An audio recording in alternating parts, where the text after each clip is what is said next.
नमस्कार दोस्तों, welcome to Kumars class. अभी तक हमने ज्योग्राफी क्लास 7th का चैप्टर 6 कंप्लीट कर लिया है। ठीक है, आज हम पढ़ने जा रहे हैं चैप्टर 7, जो क्या है, मानवीय पर्यावरण। ठीक है, इसमें मेन ये क्लास 7th जितना है ये पूरा पर्यावरण से ही रिलेटेड सारे चैप्टर हैं, तो हम पर्यावरण से ही रिलेट करके उसको देखेंगे। ठीक है, 7th चैप्टर क्या है, मानवीय पर्यावरण। ठीक, हमने देखा मानवीय पर्यावरण में यहाँ क्या क्या चीज़ें हैं। एक है बस्तियाँ, हमें समझना है बस्ती कितने प्रकार की बस्तियाँ होती हैं। ठीक, बस्तियाँ ऐसी बस्ती क्यों हैं, ठीक, इनको बस्ती कहा क्यों जाता है। परिवहन हमें देखना है, परिवहन के कौन कौन से साधन हैं, सड़क हो गया परिवहन, वायु परिवहन या जल परिवहन, जितनी भी चीज़ें होती हैं ये तीनों परिवहन कैसे काम करते हैं। ठीक, और क्या है संचार, संचार के माध्यम क्या क्या हो सकते हैं। ठीक, संचार हम पहले कैसे करते थे और अब संचार करने में क्या क्या परिवर्तन हुए हैं, हम यही सारी चीज़ें इस पूरे चैप्टर में समझेंगे। बस्ती कहते किसको हैं, ये यहाँ पे फैक्ट के रूप में दिया हुआ है। ठीक है, वे स्थान जहाँ भवन अथवा बस्तियाँ विकसित होती हैं उन्हें क्या कहा जाता है, बसाव स्थान। ठीक, बसाव स्थान किसे कहते हैं, जहाँ पर बस्तियाँ या फिर भवन विकसित होते हैं। ठीक, बस्तियाँ कहते किसे, जहाँ पर एक ही जगह पर कई सारे लोग आकर बस जाते हैं, उन्हीं को क्या कहा जाता है, बस्तियाँ कहा जाता है। हमने फर्स्ट चैप्टर में पढ़ा था। ठीक है, जो प्रारंभिक मानव थे फर्स्ट चैप्टर में, वो क्या थे, वो भोजन, वस्त्र और आवास के लिए पूर्ण रूप से किस पे निर्भर थे, वो प्रकृति पर निर्भर थे।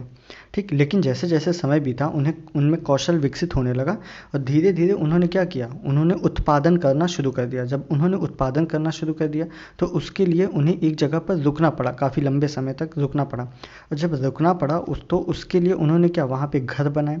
ठीक, अब एक जगह से दूसरी जगह उन्हें जब जाना होता था, वो यातायात और संचार के बेहतर साधन क्या तलाश करते रहते थे, बेहतर साधन क्या होंगे। ठीक है, इसी तरीके से धीरे धीरे विकास बढ़ा था। ठीक, आवास, वातावरण, ये इन सब के अनुकूल मनुष्य ने खुद को बनाया।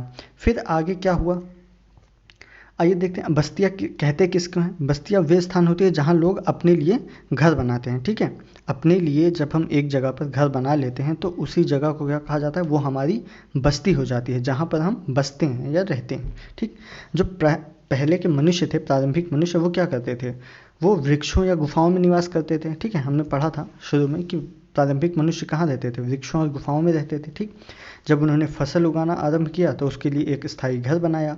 जब घर बना लिया, फसल उपजाऊ हो गई, तो फसल को एक जगह से दूसरी जगह ले जाने के लिए यातायात यातायात प्रारंभ करना पड़ा उन्हें। ठीक है, यातायात के लिए फिर उन्होंने तलाशना शुरू किया। ठीक, इसी तरीके से मानव धीरे धीरे मानव की बस्तियां एक जगह से दूसरी जगह पर बसती गई। स्टार्टिंग में हमने क्या पढ़ा था कि जो बस्तियां पनपी थी शुरुआत में, वो बस्तियां कहाँ थी, सबसे पहले जो बस्तियां पनपी थी वो नदी घाटियों के बीच में पनपी थी। जैसे भारत में अगर हम देखें तो सबसे पहले जो प्रमाण मिलते हैं किसी नगर के, वो कहाँ पे मिलते हैं, वो सिंधु नदी के किनारे मिलते हैं। ठीक है, मोहनजोदाड़ो के पास सिंधु घाटी सभ्यता जिसको हम कहते हैं, वहाँ पर हमें सबसे पहले प्रमाण मिले थे। ठीक, इसके बाद धीरे धीरे और भी नदियाँ थी, जैसे कि टिग्रिस और नील, वांगी नदी, ये सब कहाँ पर, इनके किनारे ही पहले नगर या सभ्यताएं विकसित हुई थी। ठीक, अब ये नदियाँ जो या ये बस्तियाँ जो होती हैं, ये बस्तियाँ कितने प्रकार की होती हैं, बस्तियाँ सामान्यतः दो प्रकार की होती है, एक स्थायी बस्ती होगी और एक अस्थायी बस्ती होगी।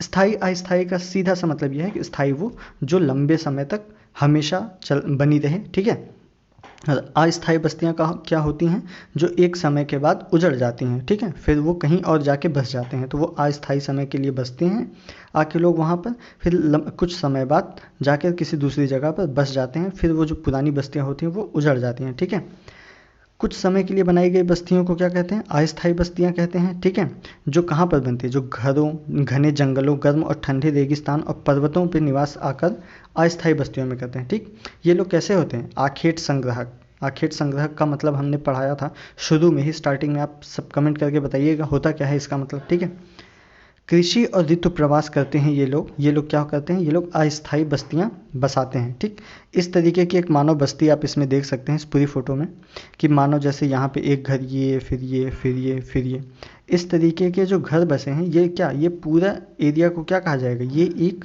बस्ती है। ठीक है, इस तरीके से हम कहेंगे कि ये पूरी एक बस्ती है।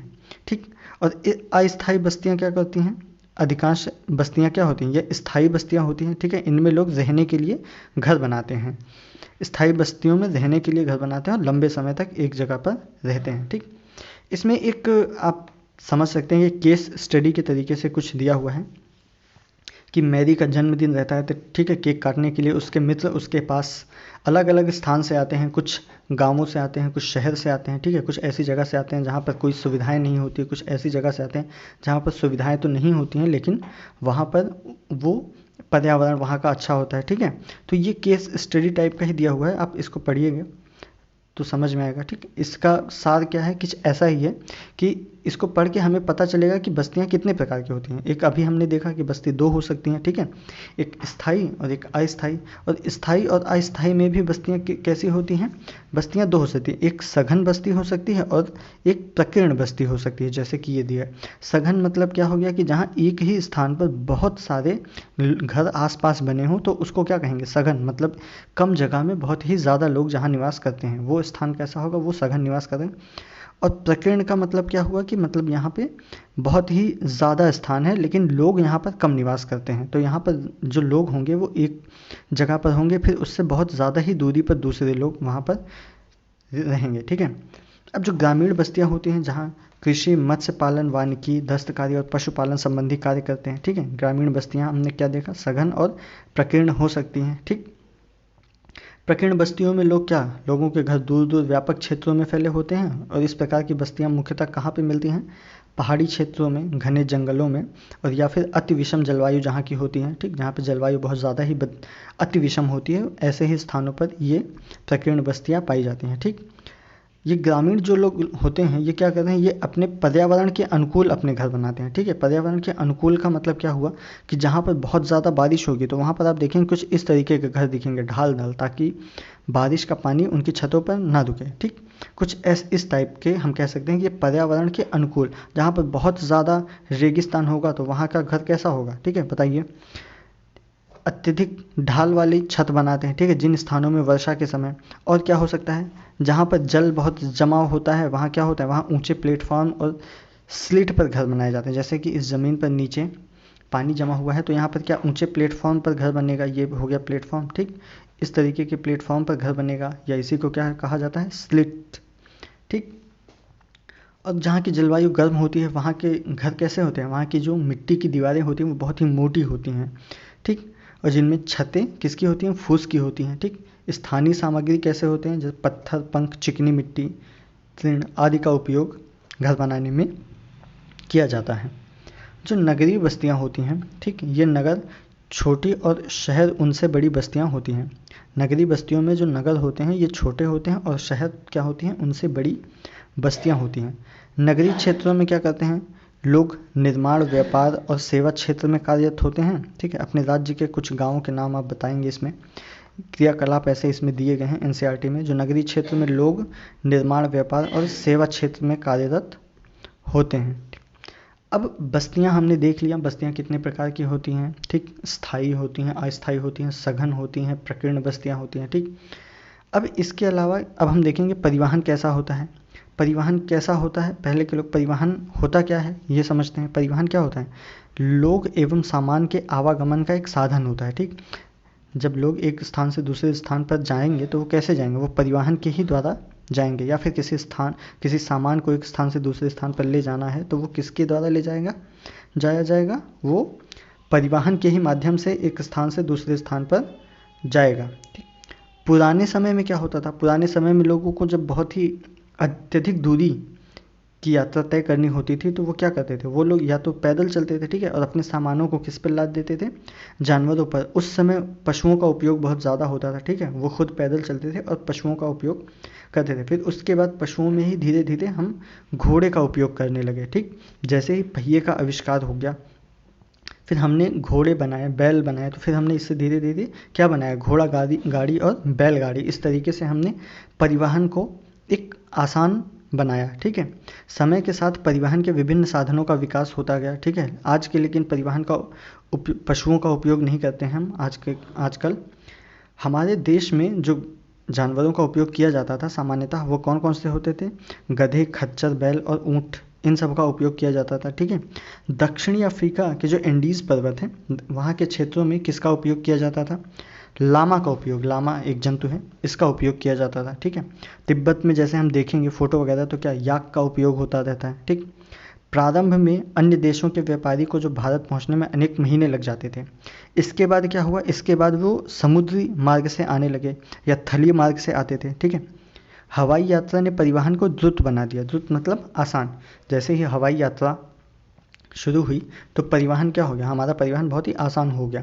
हम जैसे आज यहाँ से हमें यूरोप जाना होगा तो 6 से 8 घंटे के समय में हम यहाँ से यूरोप की यात्रा कर लेते थे। इसी तरीके से जब पहले लोग यूरोप से यहाँ भारत आए होंगे या बाहरी कोई भी आया होगा देश में, तो क्या होगा, उन्हें बहुत समय लगा होगा, या तो वो जल मार्ग से आए होंगे या स्थल मार्ग से आए होंगे, ठीक है। फिर धीरे धीरे ये परिवहन बदलता गया। अब परिवहन मुख्यतः 4 प्रकार के हो सकते हैं। एक सड़क मार्ग हो सकता है, ठीक है, थल मार्ग। एक रेल मार्ग, ये भी थल मार्ग के अंदर ही आते हैं, ठीक। एक जल मार्ग हो गया और एक वायु मार्ग हो गया, ठीक। जो पहले सबसे पहले जो शुरू हुआ तो वो क्या था, वो सड़क मार्ग था। पहले हम सड़क के रास्ते ही एक स्थान से दूसरे स्थान पर जाते थे, ठीक है। कम दूरी की यातायात के लिए ये सबसे उपयोगी माना गया है। जो सड़क मार्ग है ये कम यातायात के लिए, कम दूरी के यातायात के लिए बहुत ही अधिक उपयोगी माना गया है। अब ये भी 2 प्रकार का होता है। एक हो गई पक्की सड़क, कुछ ऐसी होगी, और एक होगी कच्ची सड़क, कुछ ऐसी होगी, ठीक। जिसमें हम ये कंक्रीट वगैरह लगा के इसको पक्का कर देंगे तो ये क्या हो जाएगी, पक्की सड़क। और जहाँ पर सिर्फ सड़क मिट्टी के सहारे या ईंटों के सहारे बन जाती है तो इसी को क्या कहा जाए, कच्ची सड़क कहते हैं, ठीक है। अब जो सबसे हिमालय पर्वत पर मनाली लेह राजमार्ग जो है ये विश्व का सबसे ऊंचा सड़क मार्ग है। सबसे ऊंचे पर स्थित है, क्या है ये, हिमालय पर्वत का मनाली लेह राजमार्ग, ठीक। इसके बाद क्या है कि भूमिगत सड़कें जो होती हैं, जो भूमि के नीचे से जाती हैं। कभी हमने देखा होगा कि हम ज़मीन पे चल रहे होते हैं लेकिन हमारे नीचे भी कुछ सड़कें होती हैं, तो उन्हीं को क्या कहा जाता है, भूमिगत मार्ग कहा जाता है या सबवे कहते हैं, ठीक है। कुछ को फ्लाईओवर कहते हैं। फ्लाईओवर क्या हो गए, जब हम फ्लाई ओवर मतलब हम नीचे चल रहे होंगे और सड़क हमारी ऊपर होगी, वो पुल वगैरह जिसे कहते हैं, ठीक है। खंभे लगा के फ्लाई ओवर बनाते हैं, तो ये क्या हो गया, फ्लाई ओवर। उत्थित संरचनाओं के ऊपर बनाए जाते हैं, ठीक है। इसके बाद क्या है, हमारा रेल मार्ग है। रेल मार्ग भी थल मार्ग के ही अंतर्गत आता है, ठीक है। रेल मार्ग के द्वारा क्या होता है, तीव्रता से एक कम खर्च में लोगों का आवागमन और भारी सामान को ढोने का कार्य होता है, ठीक है। इसमें बहुत ही तीव्रता से, अभी तक हम पैदल चलते थे या सड़कों के माध्यम से चलते थे तो हमें समय लगता था, ठीक। अब क्या हो गया, जैसे ही रेल मार्ग आया तो तीव्रता से हमने एक स्थान से दूसरे स्थान पर जाना हमारे लिए आसान हो गया, ईजी हो गया, ठीक है। भारी सामान को एक स्थान से दूसरे स्थान तक ढोना बहुत ही आसान हो गया। शुरुआत में वाष्प इंजन की खोज और औद्योगिक क्रांति ने रेल परिवहन के तीव्र विकास में सहायता प्रदान की।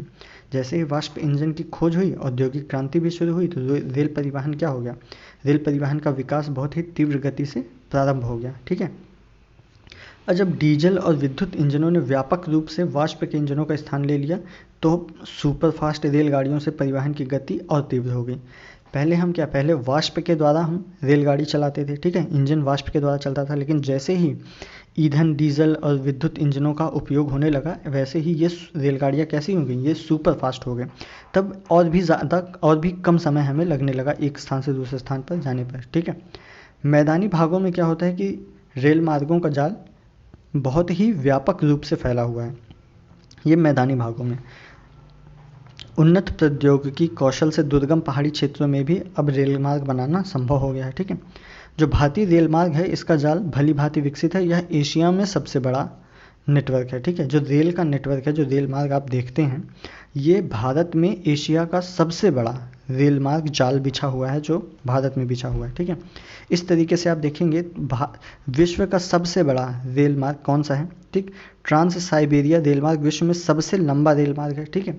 जो पश्चिमी रूस से सेंट पीटर्सबर्ग से प्रशांत महासागरीय तट पर स्थित व्लादिवोस्तोक तक जाता है, ठीक है। आप यहाँ देखेंगे तो ये स्थान है व्लादिवोस्तोक और ये सेंट पीटर्सबर्ग। यहाँ से लेके यहाँ तक का ये जो रास्ता है ये पूरा सबसे बड़ा, विश्व का सबसे बड़ा रेल मार्ग है, ठीक है, जो कि कहाँ पर है, रूस में स्थित है। अब हम देखते हैं जल मार्ग कैसे विकसित हुआ। हमने पहले अभी तक पढ़ा कि प्रारंभिक समय में लोग क्या करते थे, परिवहन के लिए जल मार्ग का उपयोग करते थे, लेकिन बहुत कम। अधिक दूरी के लिए भारी और बड़े आकार वाले सामानों को ढोने के लिए सबसे सस्ता और अच्छा साधन क्या था, ये जल मार्ग ही होता है, ठीक है। जब हम अधिक दूरी के लिए जाते थे, नदियाँ एक स्थान से दूसरे स्थान तक सीधे जाती थीं, लेकिन इसमें थोड़ा समय लगता था और भारी सामान भी हम इनके सहारे ले जा सकते थे। और ये भी मुख्यतः 2 प्रकार के होते हैं, ठीक है। एक अंतर्देशीय जलमार्ग हो गया और एक समुद्री जलमार्ग हो गया। अंतर्देशीय जलमार्ग मतलब क्या, एक देश से दूसरे देश तक जलमार्ग जो लंबा चलता है, ठीक है। और समुद्री मार्ग जो समुद्री, एक समुद्र कितने हैं, 5 हैं, ठीक। कितने समुद्र हैं अपने पास, 5 नहीं, ये 7 हैं, ठीक है, 7 हैं। तो जब समुद्री मार्गों से एक स्थान से दूसरे स्थान पर जाएंगे, और अंतर्देशीय मतलब एक देश के अंदर ही जलमार्ग जो होगा, ठीक है। नव्य नदियाँ और झीलें का उपयोग हम किस में करते हैं, ये अंतर्देशीय जलमार्ग के लिए होता है, ठीक। और महत्वपूर्ण जो अंतर्देशीय जलमार्ग है वो कौन सा है, वो गंगा ब्रह्मपुत्र नदी तंत्र का है, ठीक है। इसी तरीके से एक उत्तरी अमेरिका में क्या है, ग्रेट लेक, और अफ्रीका में नील नदी, ये सब क्या है, ये अंतर्देशीय जलमार्ग के उदाहरण हैं। समुद्र और महासागरीय मार्गों का उपयोग सामान्यतः व्यापारिक माल और सामान को एक देश से दूसरे देश में पहुंचाने के लिए करते हैं, ठीक है। ये मार्ग क्या होते हैं, ये मार्ग पत्तनों से जुड़े होते हैं, पत्तन मतलब वही बंदरगाह, ठीक, वहाँ से जुड़े होते हैं। विश्व के जो सबसे महत्वपूर्ण पत्तन हैं वो कौन कौन से हैं, वो एशिया में सिंगापुर और मुंबई, सिंगापुर और मुंबई ये एशिया में सबसे महत्वपूर्ण है, ठीक है। उत्तर अमेरिका में कौन से, न्यूयॉर्क और लॉस एंजलिस। दक्षिण अमेरिका में रियो डी जेनेरियो, ठीक। अफ्रीका में डरबन, केप टाउन। ऑस्ट्रेलिया में सिडनी। यूरोप में लंदन, ठीक। ये सारे क्या हैं, ये विश्व के महत्वपूर्ण पत्तन क्षेत्र हैं। अब जब सबसे आखिरी क्या है, ये वायु मार्ग है हमारा सबसे आखिरी। 20वीं सदी के आरंभ में ही क्या हो गया था, परिवहन का सबसे तीव्र विकास शुरू हो गया था, ठीक है। ये परिवहन का सबसे तीव्र मार्ग है, ठीक है। ईंधन की लागत इसमें अधिक होती है, इसलिए ये क्या होता है, ये सर्वाधिक महंगा होता है। अभी तक हमने सड़क मार्ग देखा, वायु मार्ग देखा, जल मार्ग देखा, लेकिन वायु मार्ग उन सब में क्या है, सर्वाधिक महंगा है, ठीक है। वायु यातायात खराब मौसम जैसे कोहरे और तूफान से भी ये कुप्रभावित होता है, मतलब अगर मौसम खराब है तो ये वायु मार्ग का ये परिवहन आसान नहीं होता उस वक्त। यह यातायात का अकेला साधन है जो सर्वाधिक दुर्गम और दुरूह स्थानों तक पहुंच सकता है, मतलब जहां तक सड़क नहीं जा सकती, जल मार्ग नहीं जा सकते, वहां हम वायु मार्ग के माध्यम से जा सकते हैं, ठीक है। विशेष रूप से जहां सड़क और रेल मार्ग नहीं है। हेलीकॉप्टर अगम्य स्थान और संकटकालीन स्थितियों में लोगों को बचाने और भोजन, जल, कपड़े एवं दवाएं बांटने के लिए बहुत ही उपयोगी साधन है, ठीक। जो महत्वपूर्ण हवाई पत्तन है वो कौन कौन से हैं, Delhi, Mumbai, New York, London, Paris, Frankfurt और काहिर, ये सब। अब जो लास्ट टॉपिक है वो क्या है, वो हमारा लास्ट टॉपिक क्या है, संचार का। तो संचार के बारे में देखते हैं। संचार क्या होता है, ये दूसरों के पास तक सूचना पहुंचाने की प्रक्रिया होती है। हम अपनी सूचना एक से दूसरे लोगों तक कैसे पहुंचाए, यही हमारे संचार के माध्यम होते हैं, ठीक है। तकनीकी विकास के साथ मानव ने संचार के नए तंत्र, तीव्र साधनों को विकसित कर लिया है, ठीक है। तंत्र एवं तीव्र साधनों को विकसित कर लिया है, ठीक। जैसे हम तस्वीरों को देखेंगे तो पहले क्या होता था, पहले डाक लेके आता था, फिर अखबारों के माध्यम से हम सूचनाएं देने लगे, फिर इंटरनेट का ज़माना आ गया तो हम इसके माध्यम से, पहले लोग ही एक दूसरे को से अपनी सूचनाएं प्रदान करते थे, ठीक। तो ये क्या, ये निरंतर बदलने वाली प्रक्रिया है संचार की, ठीक। समाचार पत्र, रेडियो, टेलीविज़न के द्वारा हम बड़ी संख्या में लोगों के साथ संचार कर सकते हैं, इसलिए इनको क्या कहा जाता है, जनसंपर्क माध्यम कहा जाता है। सैटेलाइट से संचार में तीव्रता आई है, ठीक है। तेल की खोज, वनों का सर्वेक्षण, भूमिगत जल, खनिज संपदा, मौसम पूर्वानुमान और आपदा और पूर्व चेतावनी आदि में हम इन सब में क्या करते हैं, ये सब सैटेलाइट की ही सहायता से हम इन सब को बता सकते हैं, समझ सकते हैं और लोगों तक इनका संचार कर सकते हैं।